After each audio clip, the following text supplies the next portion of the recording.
Hello student, welcome back to my channel English by Khand Pratap. तो हम लोग पढ़ रहे हैं प्रोनाउन। और प्रोनाउन में कल मैं पढ़ा रहा था प्रोनाउन से ही मतलब मुझे रिलेट करना जिस वर्ब को, ट्रांजिटिव और इंट्रांजिटिव वर्ब। अभी मैं थोड़ा सा ही पढ़ाया था, तब तक आगे की जो वीडियो थी मैंने पढ़ाया तो पूरा था, पर जो आगे की वीडियो थी इसमें साउंड गायब हो गया था। तो बाद में मैंने फिर उसको फिक्स किया है और अब उसी को हम लोग आगे से पढ़ेंगे, ट्रांजिटिव वर्ब। तो हम लोग ट्रांजिटिव वर्ब पढ़ रहे हैं, वर्ब पढ़ रहे हैं। और वर्ब के दो तरीके के काइंड मैंने बता रखे हैं। वो कौन कौन से बताए थे? पहले बताया था ट्रांजिटिव वर्ब। कौन सा वर्ब? Transitive verb. और दूसरा इंट्रांजिटिव वर्ब। इंट्रांजिटिव वर्ब, ठीक है। ट्रांजिटिव वर्ब हमेशा अपने साथ एक क्या लेता है? ऑब्जेक्ट लेता है। अभी के लिए फ़िलहाल बस आपको ये पता रखना है कि ऑब्जेक्ट लेता है, और ये विदाउट ऑब्जेक्ट होता है। बस अभी के लिए फ़िलहाल इतना ही आप जानिए कि ये विद ऑब्जेक्ट होता है, ये विदाउट ऑब्जेक्ट होता है। और बता दे रहा हूँ वैसे वर्बली, अगर जो समझ में आ जाए तो ठीक, नहीं समझ में आया तो कोई बात नहीं। ऑब्जेक्ट का मतलब भी होता है डायरेक्ट और इनडायरेक्ट ऑब्जेक्ट। दो ऑब्जेक्ट होते हैं। मैंने पहली क्लास या दूसरी क्लास में नाउन के बताया हुआ हूँ कि ऑब्जेक्ट क्या होता है, ठीक है। तो ऑब्जेक्ट वो होता है जहाँ पे ऑब्जेक्ट दो प्रकार के होते हैं, डायरेक्ट और इनडायरेक्ट। और उन डायरेक्ट इनडायरेक्ट ऑब्जेक्ट का पता कैसे लगाते हैं? व्हाट क्वेश्चन करते हैं। वर्ब को लेके व्हाट का जब हम लोग क्वेश्चन करते हैं, जैसे मैंने लिखा, उसको भी समझा दे रहा हूँ। जैसे मैंने लिखा ही सेंट मी अ गिफ्ट, ठीक है। जैसे ये मैंने सेंटेंस लिखा, ही सेंट मी अ गिफ्ट। आप इस वर्ब को लेके एक क्वेश्चन पूछे, वह भेजा, क्या भेजा, व्हाट। जब आपने व्हाट लगाकर क्वेश्चन पूछा कि what did he sent me, तो वहाँ पे आंसर आया अ गिफ्ट। उसने क्या भेजा? एक गिफ्ट भेजा। तो व्हाट लगाकर जब आपने इस वर्ब की सहायता से व्हाट लगाकर क्वेश्चन पूछा तो आंसर क्या आया? ये गिफ्ट आया। तो ये क्या होगा? डायरेक्ट ऑब्जेक्ट, ठीक है। मैंने पहले या दूसरी क्लास में बता रखा है। और हुम लगा के जब क्वेश्चन पूछते हैं, हुम did he Saint a gift, इसका मतलब कि किसे उसने गिफ्ट भेजा? तो मुझे भेजा। तो हुम लगा कर जब क्वेश्चन इस वर्ब में क्या में हुम लगा कर जब आपने क्वेश्चन पूछा तो आंसर मी आया। तो हुम से जो आंसर मिलता है उसको कहते हैं इनडायरेक्ट ऑब्जेक्ट। Indirect object. तो ये तो अभी मैंने सिंपल से बता दिया कि डायरेक्ट ऑब्जेक्ट और इनडायरेक्ट ऑब्जेक्ट क्या होता है। इनडायरेक्ट ऑब्जेक्ट और डायरेक्ट ऑब्जेक्ट आपको समझ में आ गया। ट्रांजिटिव वर्ब अपने साथ कभी भी, हमेशा, कभी भी नहीं, ट्रांजिटिव वर्ब हमेशा अपने साथ डायरेक्ट ऑब्जेक्ट लेता है। इन ट्रांजिटिव वर्ब के साथ ऐसा कुछ नहीं होता है, ठीक है। कैसे कुछ नहीं होता है? देखिए, और डायरेक्ट ऑब्जेक्ट को एक तरीके से इस ऐसे भी समझा जा सकता है कि जो एक्शन रिसीव करे, जो एक्शन रिसीव करे उसी को कहते हैं डायरेक्ट ऑब्जेक्ट। एक्शन रिसीव करने का मतलब, जैसे मैंने लिखा था ही सेंट मी अ बुक, भेजा, क्या भेजा? किताब भेजा। तो भेजने का जो इफेक्ट है वो किताब पे पड़ा, तो किताब ने क्या किया? उस भेजने के एक्शन को रिसीव किया, तो उसको डायरेक्ट ऑब्जेक्ट कहते हैं। नहीं अगर जो समझ में आ रहा है तो मैंने उसका एक ट्रिक बता दिया। व्हाट लगा के क्वेश्चन पूछेंगे तो जो आंसर मिलेगा उसको डायरेक्ट ऑब्जेक्ट, हुम लगा के जिससे क्वेश्चन पूछेंगे उसमें इनडायरेक्ट ऑब्जेक्ट, आंसर जो मिलेगा वो इनडायरेक्ट ऑब्जेक्ट। अगर जो दोनों बस एक ही ऑब्जेक्ट है तो वो हमेशा डायरेक्ट ऑब्जेक्ट ही होता है, ठीक है। देखिए, तो ट्रांजिटिव वर्ब और इनट्रांजिटिव वर्ब आपको समझ में आ गया। ट्रांजिटिव वर्ब क्या होता है? With object. और इनट्रांजिटिव वर्ब क्या होता है? विदाउट ऑब्जेक्ट, ठीक है। अब इसका रिलेशन क्या है वो हम लोग समझेंगे अभी थोड़ी देर में। पहले इसको एक बार एग्जाम्पल से भी समझ लेते हैं। तो ये आपने समझ लिया कि ट्रांजिटिव वर्ब जो होता है वो विद ऑब्जेक्ट होता है, इनट्रांजिटिव वर्ब विदाउट ऑब्जेक्ट होता है, ठीक है। जैसे मैंने लिखा, अभी 3-4 सेंटेंस लिखता हूँ। जैसे मैंने लिखा, रहीम sent a gift from Nepal, ठीक है। दूसरा सेंटेंस मैंने लिखा,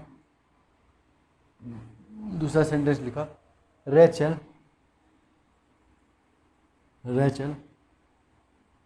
वेंट टू स्कूल। तीसरा सेंटेंस मैंने लिखा, माय फादर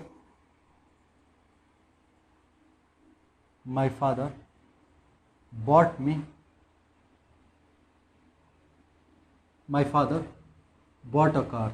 भी मी वाला ना समझिए क्योंकि आप कंफ्यूज कर देंगे, ठीक है। My father bought a car, ठीक है। तीसरा सेंटेंस मैंने लिखा huffing and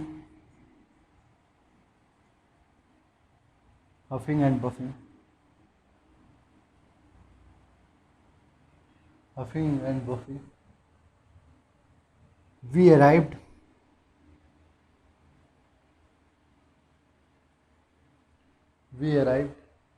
eight the railway station, at the railway station, ठीक है। Huffing and buffing, huffing and puffing we arrived at railway station. मैंने ये 3-4 के सेंटेंस लिखे हुए। अब इस 4 सेंटेंस में हम समझेंगे ट्रांजिटिव वर्ब कौन सा है और इनट्रांजिटिव वर्ब कौन सा है। देखिए, आपको जब भी ट्रांजिटिव और इनट्रांजिटिव वर्ब निकालना होगा, जब भी आपको पता करना होगा कि ये ट्रांजिटिव वर्ब है कि इनट्रांजिटिव वर्ब है, तो आप वहाँ पे व्हाट लगाकर क्वेश्चन कीजिएगा। अगर उस व्हाट का आपको मतलब सही आंसर मिले, मतलब कि लॉजिकल आंसर मिले, तब तो वो ट्रांजिटिव वर्ब होगा, ठीक है। अगर जो इलॉजिकल आंसर, ज़बरदस्ती का उत्तर आप दे रहे हैं, तो फिर वो क्या होगा, वो तो गलत होगा। लेकिन अगर जो लॉजिकल उत्तर न मिले तो इनट्रांजिटिव वर्ब होगा। देखिए मैं क्या कह रहा हूँ, एक बार और ध्यान से समझिए। किसी भी वर्ब में आप किसी भी वर्ब में व्हाट लगाकर आप क्वेश्चन पूछिए, अगर उस क्वेश्चन का आंसर लॉजिकली सही मिल रहा है तो वो ट्रांजिटिव वर्ब होगा, और अगर उस वर्ब का लॉजिकल आंसर नहीं मिल रहा है तो वो इनट्रांजिटिव वर्ब होगा। अब ध्यान से यहाँ समझिए, मैंने बोला Rahim sent a gift from Nepal. Rahim ने क्या भेजा, एक गिफ्ट भेजा, कहाँ से, नेपाल से।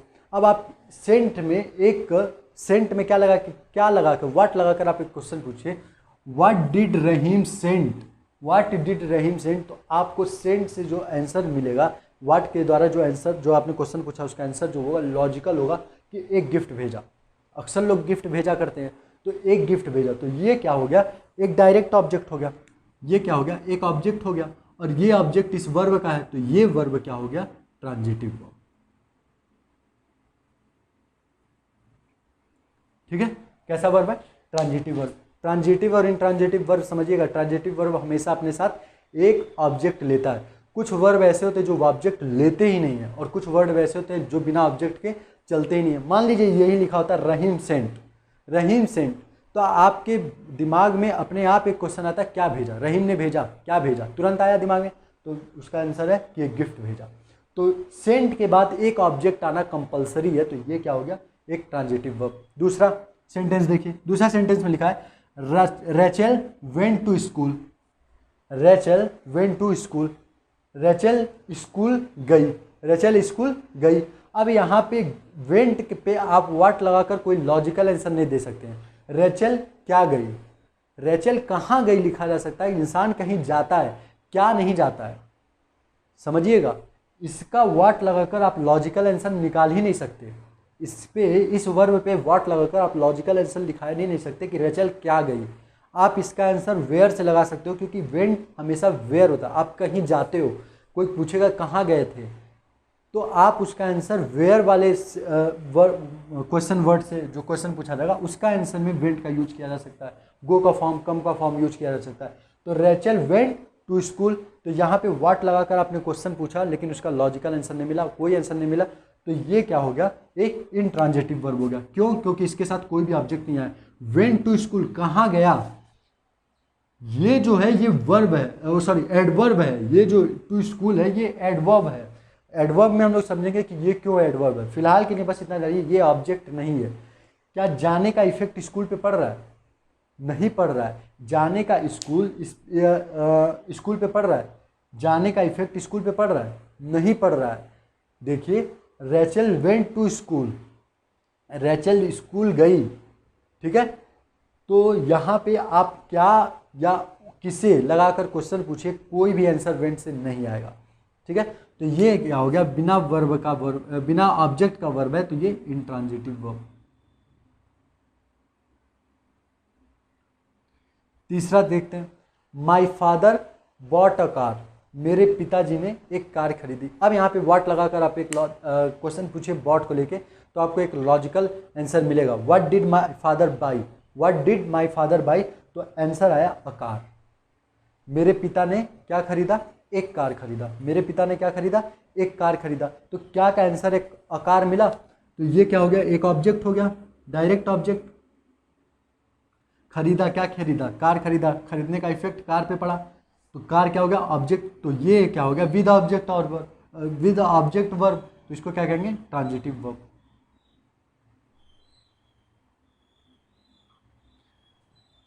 समझ में आ रहा है, एक एक चीज मैं आपको समझाते चल रहा हूँ। तीसरा देखिए, huffing and buffing, we arrived at the railway station, we arrived at railway station. ठीक है, देखिए अब we arrived at railway station, huffing and buffing we arrived at the railway station, ये एक सेंटेंस है। इस सेंटेंस में दिया गया है कि हाफते हाफते, हफिंग एंड पफिंग, हाफते हाफते we arrived at the railway station, हम लोग रेलवे स्टेशन पहुँचे। आप यहाँ पे वाट लगाकर क्वेश्चन कीजिए, इस अराइव्ड के साथ वाट लगाकर क्वेश्चन कीजिए, उसका लॉजिकल आंसर नहीं मिलेगा। तो ये विदाउट ऑब्जेक्ट है। ये जो आगे का है ये एडवर्ब है। एडवर्ब कैसे ही बोलो, हम लोग एडवर्ब में पढ़ेंगे तो आप अच्छे से इसको क्लियरफाई अपने दिमाग में कर पाओगे कि ये एडवर्ब कैसे है। तो एडवर्ब में मैं जब समझाऊंगा बहुत अच्छे से समझाऊंगा। मैंने वैसे फिर तब भी एक बार बता देता हूँ कि कोई भी वर्ड नाउन प्रोनाउन को छोड़ के किसी भी और पार्ट्स ऑफ स्पीच के बारे में जब बताता है तो उसको हम लोग क्या कहते हैं, एडवर्ब कहते हैं। क्या कहते हैं, एडवर्ब। तो यहाँ पे गया, कहाँ गया, तो ये क्या हो गया, टू स्कूल, मतलब स्कूल गया। ठीक है, तो जाने के बारे में बताया, स्कूल। ठीक है, तो ये क्या हो गया, एडवर्ब हो गया। ये हम लोग अभी अब आगे चल के पढ़ेंगे। तो huffing and puffing we arrived at railway station, हाफते हाफते हम लोग रेलवे स्टेशन पहुंचे। तो यहाँ पे अराइव्ड के एक्शन का इफेक्ट कहीं नहीं पड़ रहा है, मतलब इस अराइव्ड का एक्शन कोई रिसीव नहीं कर रहा है, इसके साथ कोई भी डायरेक्ट ऑब्जेक्ट नहीं है। तो जब कोई भी डायरेक्ट ऑब्जेक्ट नहीं है तो इसको क्या कहते हैं, इंट्रांजिटिव वर्ब, इंट्रांजिटिव वर्ब। ठीक है, समझ में आया। एक एग्जांपल और लेते हैं, जैसे मैंने लिखा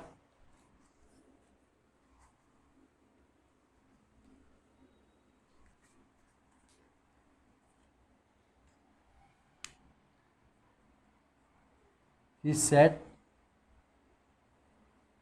beside me, ये मैंने लिखा he sat beside me। यहाँ पे लिखा हुआ है he sat beside me। यहाँ पे जो क्वेश्चन है, जो सॉरी जो ये एक सेंटेंस है, उस सेंटेंस में देखिएगा वह बैठा। आप कहाँ पूछोगे, कहाँ बैठा, तो बिसाइड का मतलब होता है बगल में। तो कहाँ बैठा, मेरे बगल में। क्या बैठा, आप ये क्वेश्चन देखिए, अब ये लॉजिकल क्वेश्चन नहीं आप बना सकते। क्या बैठा, तो आप क्वेश्चन पूछे क्या बैठा, तो आपने बोला वह बैठा। ठीक है, लेकिन ये सब्जेक्ट के लिए बनाया गया क्वेश्चन था। अगर आप इसका क्वेश्चन पूछें, अगर इसका आप क्वेश्चन बनाएं, इसीलिए मैंने ये सेट वाला लिया, क्योंकि इसका कुछ लोग गलत तरीके से क्वेश्चन पूछ के अपने आप को कंफ्यूज करेंगे। जैसे मैं इसको लिखूं, what did he set, sorry he sit, what did he sit. अब ये क्वेश्चन क्या गलत है, क्या इस क्वेश्चन का आप लॉजिकल आंसर पा सकते हैं कि वह क्या बैठा, वह क्या बैठा। अब आप इसका लॉजिकल आंसर निकाल सकते हैं, नहीं निकाल सकते। वह क्या बैठा नहीं निकाल सकते। आप ये निकाल सकते थे, व्हाट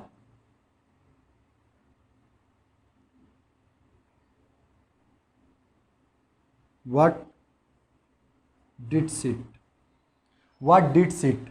तो अब यहाँ पे ये जो क्वेश्चन है व्हाट डिड सिट, यहाँ पे जो क्वेश्चन है ये व्हाट किसके लिए आया हुआ है, ये व्हाट सब्जेक्ट के लिए आया हुआ है। व्हाट डिड सिट, क्या बैठा, तो आप यहाँ पे व्हाट की जगह लिखोगे ही सैट, वह बैठा।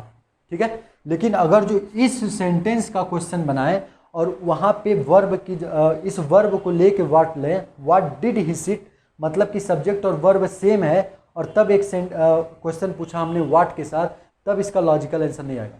लेकिन अगर जब व्हाट की सब्जेक्ट की जगह ही आप व्हाट लगा के क्वेश्चन पूछेंगे तब तो आंसर मिलेगा।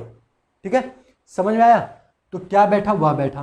ठीक है, या और सबसे बड़ी चीज़ व्हाट की ये व्हाट भी गलत है, लेकिन कुछ लोग इसको क्या मतलब ज़बरदस्ती का होता है ना क्वेश्चन पूछना, तो ज़बरदस्ती का इसको सही बनाते हैं, क्योंकि व्हाट सब्जेक्टिव और ऑब्जेक्टिव दोनों ही केस में सेम व्हाट की तरह ही यूज होता है। तो इसीलिए व्हाट से ज़बरदस्ती का क्वेश्चन बनाते हैं, जबकि इसका सही क्वेश्चन होना चाहिए हु डिड इट।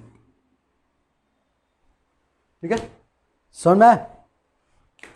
तो ये था आपका ट्रांजिटिव और intransitive verb.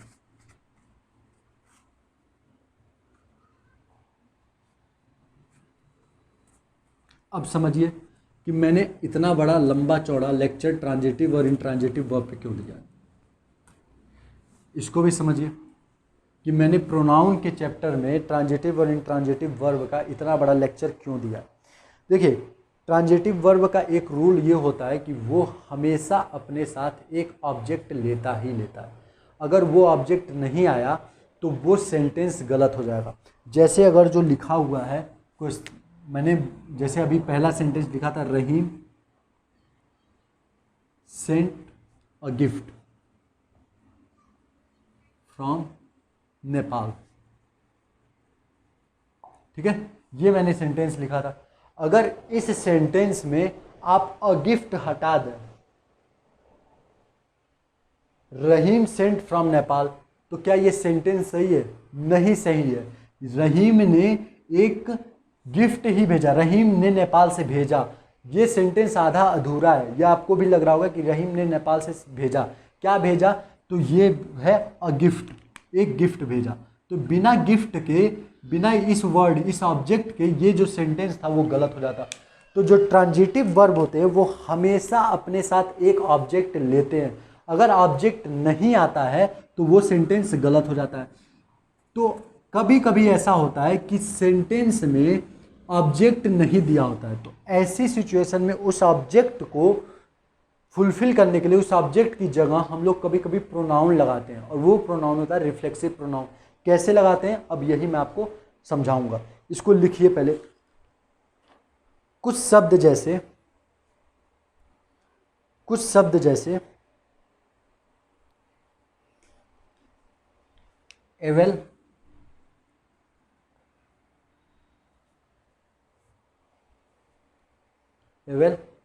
absent, exert,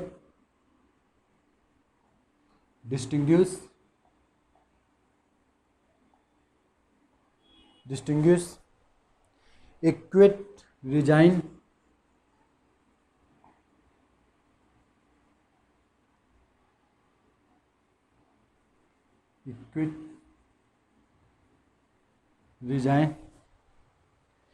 set, hide,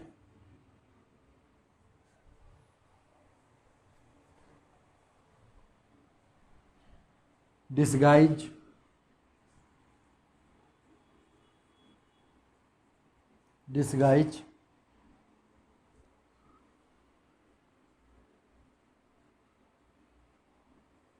familiarize,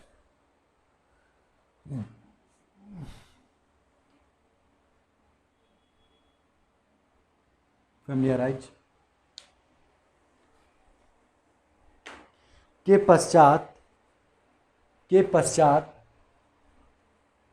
पश्चात अगर कोई ऑब्जेक्ट नहीं आया है, के पश्चात अगर कोई ऑब्जेक्ट नहीं आया है, क्यों?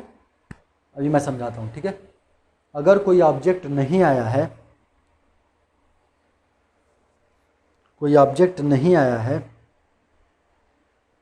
तो हमें इनके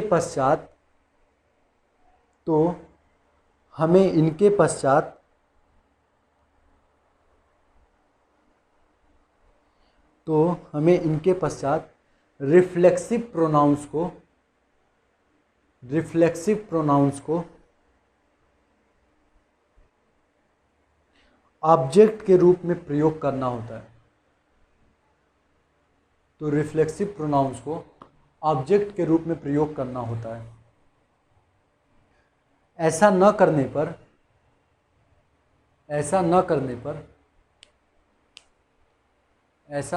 पर वाक्य अशुद्ध हो जाता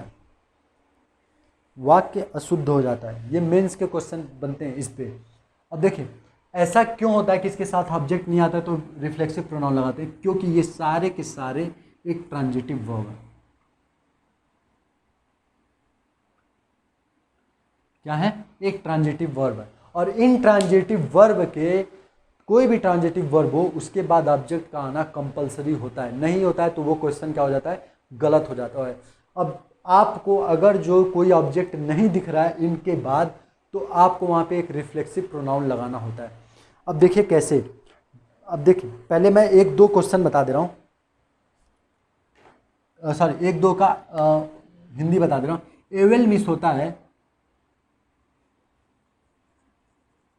एवेल मिस होता है अवसर का लाभ पहुंचाना, अवसर का लाभ पहुंचाना। वैसे मुझको नहीं बताना चाहिए क्योंकि ये आप लोगों को देखने का काम है, आप लोग खुद देखेंगे और इसको याद करेंगे, ठीक है। एवेल मिस होता है अवसर का लाभ पहुंचाना। दूसरा है अब्सेंट। मान लीजिए अब्सेंट का मतलब होता है अनुपस्थित होना, अनुपस्थित होना या करना, ठीक है, या करना, ठीक है। और तीसरा डिस्टिंग्विश,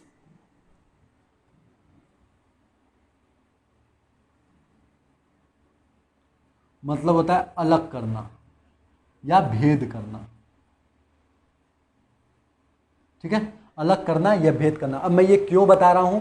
क्योंकि मैं इस पे एग्जाम्पल दूंगा और आपको इसका हिंदी पता होना चाहिए, तभी आपको मैं वो समझा पाऊंगा। तो ये याद कर लीजिए, एवल का मतलब अवसर का लाभ पहुंचाना, एब्सेंट मीन्स अनुपस्थित होना या करना, डिस्टिंग्विश मीन्स होता है अलग करना या भेद करना, ठीक है। अब देखिए डिस्टिंग्विश का मतलब, अब ये तीनों आपने लिख लिया है। अब इस पे एग्जाम्पल दे रहा हूँ और एग्जाम्पल को ध्यान से समझिएगा कि मैंने ट्रांजिटिव वर्ब और इंट्रांजिटिव वर्ब इतना बड़ा लेक्चर क्यों दिया है, वो भी प्रोनाउन के समय में, अब समझ में आ जाएगा आपको।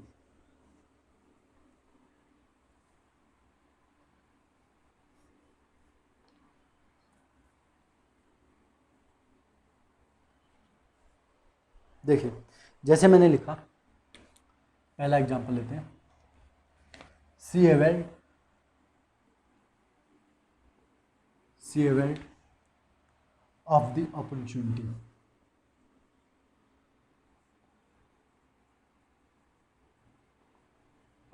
ठीक है, ये पहला मैंने लिखा है, पहला एग्जाम्पल लिया। अब इस एग्जाम्पल को ध्यान से समझिएगा। मैंने लिखा है वह अवसर का लाभ पहुंचाई, वह अवसर का लाभ पहुंचाई। एवेल्ड मिस होता है अवसर का लाभ पहुंचाना, ठीक है, अवसर का लाभ पहुंचाना।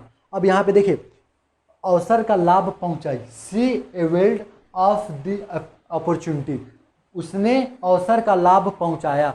अब यहाँ पे आपके दिमाग में अपने आप, जैसे किसी ने पूछा, किसी ने बोला कि उसने अवसर का लाभ पहुंचाया, तो आप डायरेक्ट आपके दिमाग में क्वेश्चन आएगा कि किसे, किसे, हुम, मतलब कि किसको वो अवसर का लाभ उठवा रही है, या फिर अवसर का जो फायदा है वो किसके द्वारा उठाया जा रहा है, आपके दिमाग में अपने आप आएगा। तो ऐसी सिचुएशन में अब एवेल्ड क्या है? एक ट्रांजिटिव वर्ब है, ये अपने साथ एक ऑब्जेक्ट जरूर लेता है। अब हो सकता है कि ये जिसके लिए भी सी का यूज किया गया है, ये खुद को ही मतलब अवसर का लाभ पहुंचा रही हो, खुद को ही अवसर का लाभ पहुंचा रही हो। तो यहाँ पे सी का हमें reflexive pronoun her self use करना होगा। समझ में आया? ट्रांजिटिव वर्ब के आगे हमेशा रिफ्लेक्सिव प्रोनाउन जब ऑब्जेक्ट नहीं रहता तो क्यों यूज करते हैं? क्योंकि हो सकता है वो जो ये सेंटेंस जिसके लिए लिखा गया है वही अपने आप को वो लाभ पहुंचा रही हो, या फिर वो एक्शन खुद ही रिसीव कर रही हो जो सब्जेक्ट कर रहा है। हो सकता है ऐसा कि सब्जेक्ट जो एक्शन कर रहा है उसका इफेक्ट उसी पे पड़ रहा हो, इसीलिए कोई और ऑब्जेक्ट न यूज किया गया हो, तो वहां पे उसका रिफ्लेक्सिव प्रोनाउन यूज किया जाएगा। ठीक है, जैसे दूसरा मैंने लिखा, दूसरा लिखा, ये क्वेश्चन आया हुआ एग्जाम में, why did you absent from college. और ये एग्जाम में इसलिए आया हुआ है क्योंकि ये बच्चों को बहुत ही अच्छा लगता है, यस्टरडे। अब आप इसको पढ़िए, आपको बहुत प्यारा लगेगा। क्या लगेगा? कि तुम स्कूल कल कॉलेज से अब्सेंट क्यों थे, ठीक है, अनुपस्थित क्यों थे। तुम कल कॉलेज में अनुपस्थित क्यों थे, तुम कल कॉलेज में अनुपस्थित क्यों थे। आपने पढ़ा, आपको अच्छा लगा, कोई भी तरीके का आपको मिसिंग नहीं दिखा, आपने कहा सेंटेंस सही है। ये एग्जाम में आया हुआ क्वेश्चन है, वो भी सीजीएल मेंस में, सीजीएल मेंस 2014 का ये क्वेश्चन है, ठीक है। सीजीएल मेंस 2014 का ये क्वेश्चन है, और ये क्वेश्चन इसीलिए आया हुआ है क्योंकि यहाँ पे सीधे सीधे बच्चों को लग रहा है कि आप स्कूल से आप कॉलेज से अनुपस्थित क्यों थे, क्वेश्चन पूछा गया। अब आपने सोचा कि यार इसमें कुछ मिसिंग नहीं लग रहा, सही है, लेकिन अब्सेंट एक ट्रांजिटिव वर्ब है। अब्सेंट एक क्या है, ट्रांजिटिव वर्ब है। ये क्या है, एक ट्रांजिटिव वर्ब है। ये क्या है, एक ट्रांजिटिव वर्ब है। ट्रांजिटिव वर्ब के आते ही इसके आगे एक ऑब्जेक्ट लगना कंपलसरी है, ठीक है, एक ऑब्जेक्ट लगना कंपलसरी है। यहाँ पे असली जो अर्थ होगा, जो शुद्ध वाक्य होगा, वो ये होगा कि तुम कल अपने आप को स्कूल में अनुपस्थित क्यों किए, अपने आप को स्कूल में अनुपस्थित क्यों किए।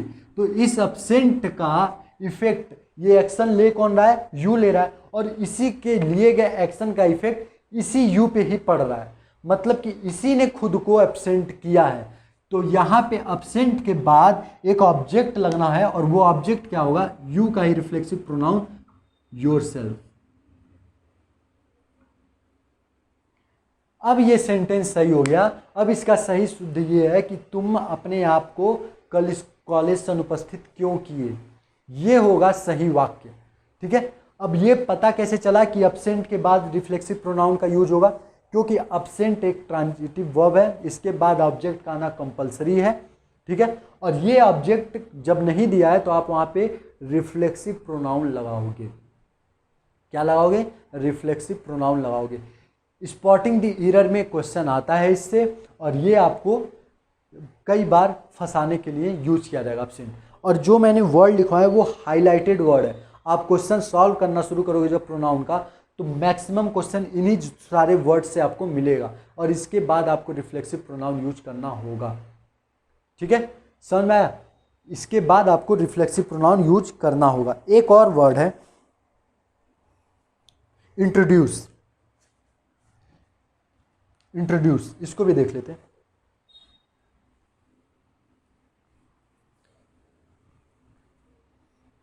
इंट्रोड्यूस वर्ड भी कुछ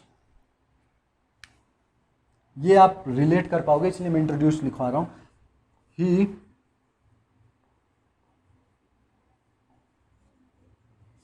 ही introduced as a police man. He introduced as a police man. अब यहाँ पे देखिए, उसने, अब आप कहते हैं ना, जब मान लीजिए आपको एक घर की कोई पुलिस वाला है, पूछताछ करके चला गया, दूसरा पुलिस वाला है, वो कहा कि आपसे पूछताछ करनी है, तो आपने बोला कि यार पूछताछ तो किया जा चुका है। तो वो दूसरे उस पुलिस वाले ने पूछा कि कौन आया था, तो आप बोलेंगे कि वह खुद को पुलिस वाला कह रहा था। तो वह इंट्रोड्यूस कर रहा था, और किसको इंट्रोड्यूस कर रहा था, खुद को इंट्रोड्यूस कर रहा था, और कैसा कर रहा था, पुलिस की तरह कर रहा था। जैसे मान लीजिए आप कहीं गए, आप मान लीजिए कहीं पे हैं, किसी सुरक्षा में लगे हुए हैं, किसी की सुरक्षा में, वहाँ एक आदमी आया और जिसकी सुरक्षा आप कर रहे हैं उसको हर्ट करके चला गया। अब आपसे पूछा गया कि उसको अंदर कैसे आने दिया, तो आप बोलेंगे कि वह खुद को पत्रकार बता रहा था। वह he introduce himself as a journalist, मतलब कि वह खुद को, वह इंट्रोड्यूस कर रहा था, किसको कर रहा था, खुद को कर रहा था। तो इंट्रोड्यूस भी एक क्या है, ट्रांजिटिव वर्ब है। आप इसके बाद एक ऑब्जेक्ट लगना कंपलसरी है, अगर जो नहीं लगा है तो इसका मतलब यह है कि जो एक्शन ले रहा है सब्जेक्ट, वो जो एक्शन लिया गया है सब्जेक्ट के द्वारा, उसका इफेक्ट उसी सब्जेक्ट पे ही पड़ रहा है। तो हम लोग वहाँ क्या लगाएंगे, उस सब्जेक्ट का रिफ्लेक्सिव केस हिमसेल्फ। तो अब ये सेंटेंस सही हो गया, he introduced himself as a policeman. उसने खुद को पुलिसमैन के रूप में दिखाया, इंट्रोड्यूस किया। समझ में आया कि क्यों हम लोग रिफ्लेक्सिव प्रोनाउन लगाते हैं ट्रांजिटिव वर्ब के बाद। हो सकता है रिफ्लेक्सिव प्रोनाउन इसलिए लगाया जाता है क्योंकि ये दिखाना होता है कि जो सब्जेक्ट एक्शन ले रहा है उसका इफेक्ट उसके खुद के ऊपर पड़ रहा है, ठीक है। तो तो इसलिए हम लोग ऑब्जेक्ट की तरह रिफ्लेक्सिव प्रोनाउन का यूज करते हैं। और किस वर्ब के बाद रिफ्लेक्सिव प्रोनाउन का यूज करते हैं? हमेशा ट्रांजिटिव वर्ब के साथ। तो इंट्रोड्यूस भी जो मैंने कुछ वर्ड लिखा है उसमें इंट्रोड्यूस को भी लिख लीजिएगा, ठीक है। तो ये थे कुछ वर्ड। एक एग्जांपल और देखते हैं।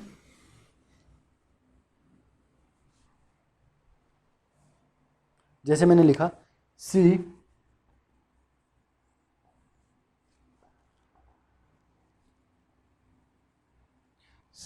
डिस्टिंग्विश्ड बाय हर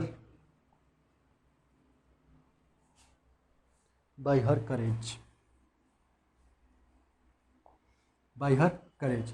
उसने खुद को, मान लीजिए ऐसा हुआ कि अब इस सेंटेंस को मैं आप लोगों को इतनी बड़ी कहानी इसलिए सुनाता हूँ ताकि आप लोग इससे रिलेट कर पाए। मान लीजिए ऐसा हुआ कि कहीं स्कूल में आग लग गया है, ठीक है, कोई नहीं जा रहा है अंदर, एक टीचर मान लीजिए फंसा हुआ है, ठीक है, एक लड़का फंसा हुआ है, कोई नहीं जान रहा है, लेकिन एक टीचर है जो कि फीमेल है, वो चली गई अंदर और उस लड़के को बचा के लेके चली गई। तो वो सारे के सारे टीचर से अलग हो गई। तो वहाँ पे ही ये सेंटेंस यूज किया गया है कि इसी टाइप के सिनेरियो में ये सेंटेंस यूज किया गया है कि सी डिस्टिंग्विश्ड बाय हर करेज, वह अलग हुई अपने हिम्मत से, वह अलग हुई अपने हिम्मत से। ये भी आपको पढ़ने में अच्छा लग रहा है, वह अलग हुई अपने हिम्मत से। लेकिन यहाँ पे असली जो खेल है वो है इस वर्ब का। डिस्टिंग्विश जो वर्ब होता है वो एक ट्रांजिटिव वर्ब होता है। डिस्टिंग्विश जो एक वर्ब होता है ये क्या होता है? एक ट्रांजिटिव वर्ब होता है। और इस ट्रांजिटिव वर्ब के बाद एक ऑब्जेक्ट का आना कंपलसरी है, ठीक है। अब आप जब अब इसके आगे अगर जो कोई ऑब्जेक्ट नहीं लगा तो इसका मतलब ये है कि ये जो सी जो एक्शन ले रही है उसका इफेक्ट इसी सी के ऊपर पड़ रहा है। तो इसका रिफ्लेक्सिव केस क्या हम लोग लगाएंगे? Her self. क्या लगाएंगे? Her self. तो अब इसका मतलब हो गया कि उसने खुद को अपनी हिम्मत से अलग किया है, उसने खुद को अपनी हिम्मत से अलग किया है, मतलब कि अब उसकी अलग पहचान है, ठीक है। समझ में आया? तो ये था रिफ्लेक्सिव प्रोनाउन का यूज ट्रांजिटिव वर्ब के साथ, इसीलिए मुझे ट्रांजिटिव वर्ब को बहुत ही डिटेल में समझाना पड़ा है, ठीक है। बाकी टीचर्स ऐसा नहीं करेंगे, वो डायरेक्ट आपको प्रोनाउन बता देंगे कि ट्रांजिटिव वर्ब के बाद हमेशा रिफ्लेक्सिव प्रोनाउन का यूज करते हैं, लेकिन ट्रांजिटिव वर्ब क्या होता है ये कोई नहीं बताएगा, ठीक है।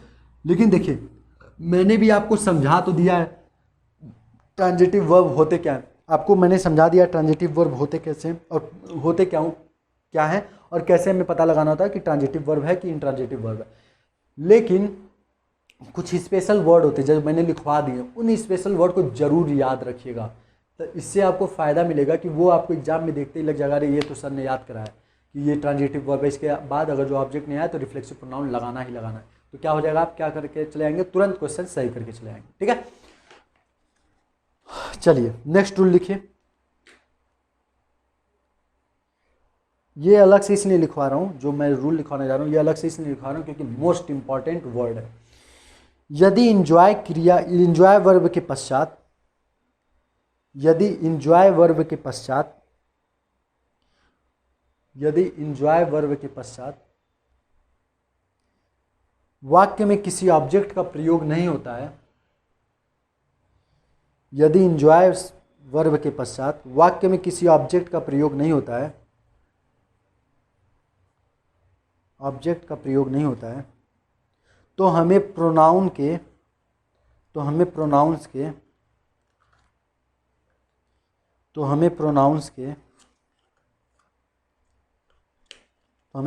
के रिफ्लेक्सिव केस का प्रयोग ऑब्जेक्ट के रूप में करना चाहिए,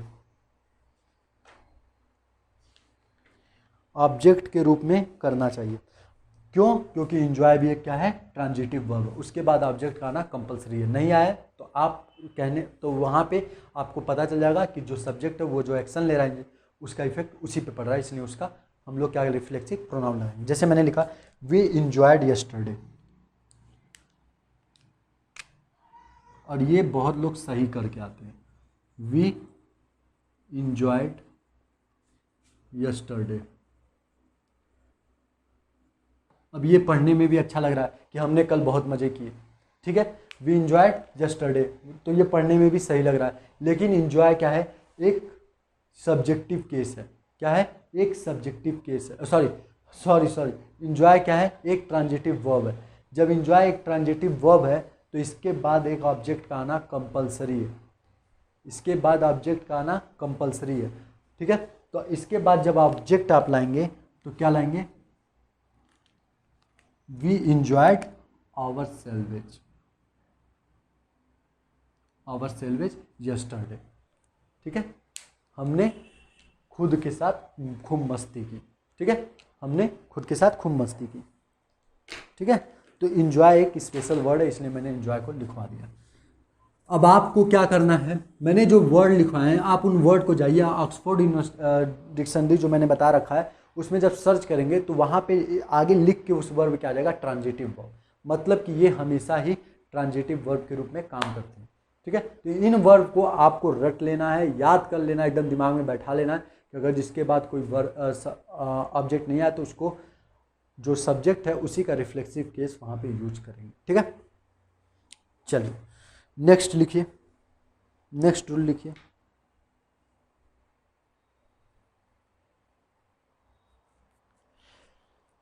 नेक्स्ट रूल वैसे मैंने आप लोगों को पहली बार में लिखवा दिया कि ईच अदर का प्रयोग दो व्यक्तियों के लिए और वन अनदर का प्रयोग दो से अधिक व्यक्तियों के लिए करते हैं, ठीक है। तो ये मैंने लिखवा दिया, तो इसको लिखवाने की कोई ज़रूरत नहीं है। अगर जो लिखना चाहते हो तो बरोल लिख लीजिएगा इसी लैंग्वेज में, और एग्जाम्पल आप लोग खुद देख लीजिएगा, पीछे मैंने लिखवा रखा है, ठीक है। तो आज के लिए बस इतना ही रखते हैं। मैंने आज को ट्रांजिटिव वर्ब आपको अच्छे से एक्सप्लेन कर दिया, उसका यूज प्रोनाउन के साथ एक्सप्लेन कर दिया, कुछ स्पेशल वर्ड्स भी लिखवा दिए, आपको लर्न करना होगा। देखिए इंग्लिश ग्रामर वर्ड पावर के कहीं कहीं इंग्लिश ग्रामर में भी वर्ड पावर का यूज होता है आपको। और कल से हम लोग अगली क्लास से हम लोग क्या करेंगे, हम लोग अगली क्लास से वर्ड पावर पे भी ध्यान देंगे। 10 मैं हर दिन 10 वर्ड पावर आप लोगों को लिख के दूंगा, उसका आप लोग को मीनिंग मैं बता दूंगा। उस मीनिंग को मीनिंग नहीं बताऊंगा, वो मीनिंग आपको खुद ढूंढना होगा। वो मीनिंग आप खुद ढूंढिए, उसको एक डायरी में नोट डाउन कीजिए और उसको अच्छे से लर्न कीजिए, ठीक है। तो और उसका यूज मैं अगले क्लास में एग्जाम्पल में यूज करूँगा, और आपको तब एक दोबारा वो लर्न भी हो जाएगा कि हाँ ये मैंने पढ़ा है, इसका यही मतलब होता है, ठीक है। तो हम लोग अब वर्ड पावर पे भी ध्यान देंगे। तो प्रोनाउन का लास्ट लेक्चर हम लोग का बचा हुआ है, इसके बाद जो हम लोग जो नेक्स्ट लेक्चर होगा वो प्रोनाउन का लास्ट लेक्चर होगा, इसका प्रोनाउन खत्म हो जाएगा। तो आज के लिए बस इतना ही रखते हैं। आपको क्या करना है, लाइक सब्सक्राइब और share. Thank you so much.